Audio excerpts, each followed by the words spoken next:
action. You could be the most cleverest person in the room, in the world. If you don't take action, nothing is going to happen. Get out there, get networking, surround yourself with people who've already done what you want to do. Network is your net worth. Always remember that. Welcome to Property Investing with Abby. On today's episode, we're doing the 5 top tips for property beginners. What are the 5 things you need to do now to get started?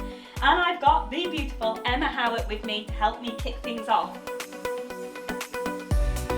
Honestly, the most important thing, the number one thing, is to get educated, because it can be very expensive doing something wrong in property. That would be my number one tip. And I'm gonna laugh, and he's absolutely gonna kill me for saying this, but my brother sees what I have done over the last 6 years. He understands my portfolio size. He sees the money I make through property. So he decided to do property probably about 2 years ago now. And I said, come on the course, come and get educated. No, I know what I'm doing. So I thought, fine, I'll just let him to it. He bought a property, did it up. He can do that because he's very handy with stuff, so fine, did that all right. Hasn't bought it properly, not in a limited company, being clobbered by a Section 24, not got a tenancy agreement with his tenant. His tenant's been paying damage, not paying rent. Disaster. So before you even think about it, guys, that's my own brother, I would say get educated, because you're going to set it up properly. You're going to be tax efficient. You're not going to make the mistakes, and then you will not be one of those landlords that says, oh, terrible tenants, because you do it right first time. Property tip number 2 for beginners. I really think to get the most of your education, you need to work on your mindset. That is an absolute key one to me. And actually, in the property community, everyone talks about mindset. They know that successful people have great mindsets. So I would highly recommend, number 2, look inside your head. Mindset is key. If you're coming into property, you need to have a positive mindset. If you think you can, you can.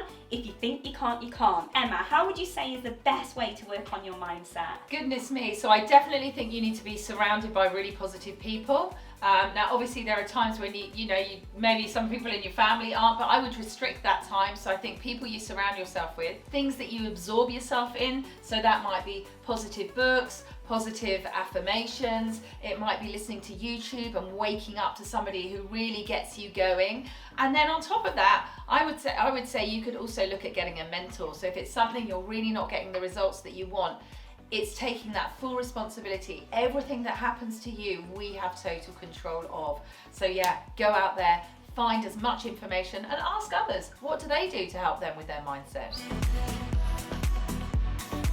Top tip number 3 for property beginners. Oh, this is a little bit of an awkward one. I would say be really careful who you talk and tell your dreams to, because quite often negative people and even your family can be the ones that hold you back the most. So be really careful.